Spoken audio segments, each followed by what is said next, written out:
Boa noite, pessoal. Professor Álvaro Maio falando aqui novamente do canal Mitos do Enem. Eu estou reestruturando o canal, né? Sejam todos bem-vindos. Estou reestruturando o canal com vídeos mais caseiros, sem muita edição, né? Mas também com a qualidade de sempre na perspectiva do debate, beleza? Temas relacionados à história, Enem, coisas interessantes, certo? Eu escolhi para esse primeiro momento discutir com vocês a crise de 1929, beleza, pessoal?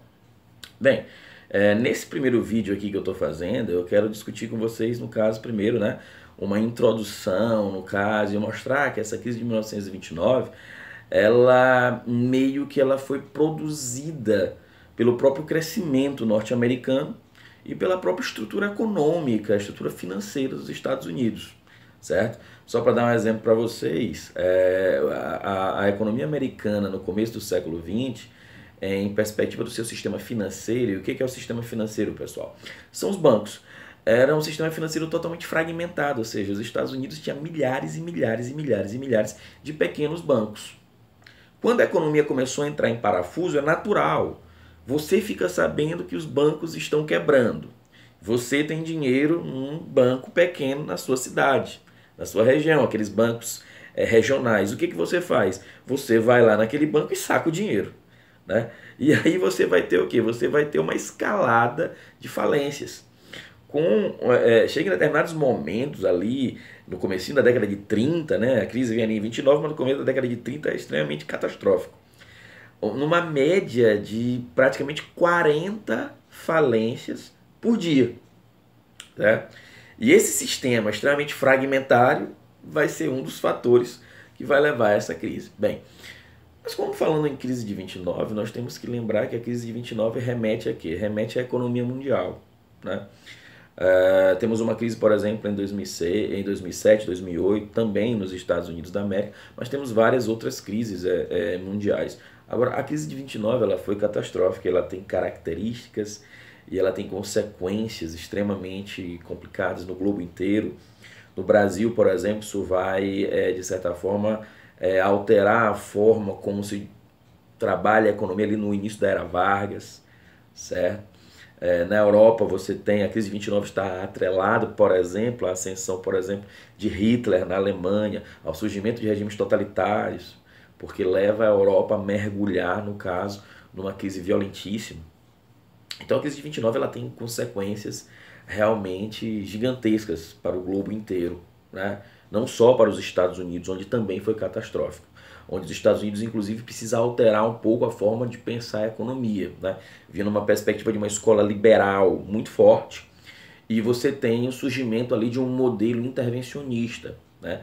Liderado pelo economista Maynard Keynes, o chamado keynesianismo, e muito forte no governo, no caso de Franklin Delano Roosevelt, o famoso New Deal, né? Bem, primeiro que temos que pensar o seguinte: na realidade a crise de 29 nos Estados Unidos, ela tem que ser pensada em seus antecedentes num crescimento muito forte da economia americana.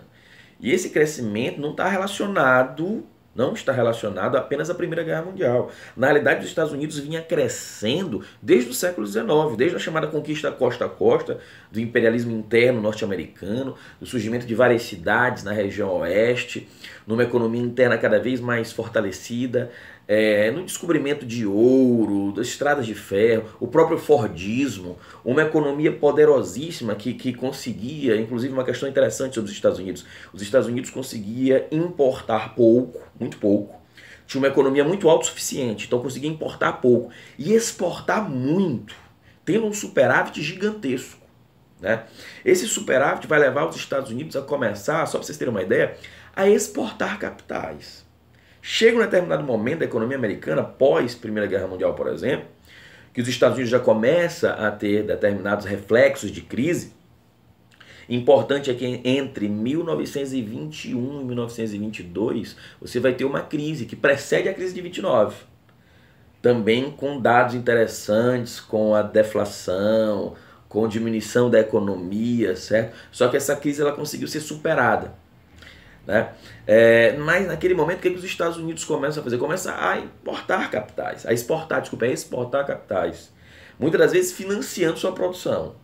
Porque aí nós vamos ter alguns debates sobre as causas da crise, né? Essa crise de 29, ela foi uma crise especulativa, tendo sua origem, por exemplo, no excesso de crédito dado pelo governo americano, taxas de juros baixíssimas, onde as pessoas tiravam empréstimos para comprar, por exemplo, ações na Bolsa de Valores, gerando ações supervalorizadas, ou seja, gerando uma bolha econômica.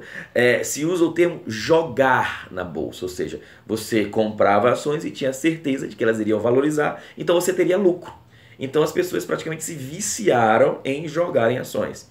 Em um determinado momento essa bolsa ela vai falir, ela vai quebrar, e aí você tem uma crise generalizada, onde bilhões e bilhões e bilhões de dólares são perdidos em poucos dias. O exemplo do caso de 24 de outubro de 1929, que é a chamada Quinta-feira Negra, e depois o dia 29 de outubro, a chamada Terça-feira Negra, onde bilhões e bilhões de dólares foram torrados em algumas horas.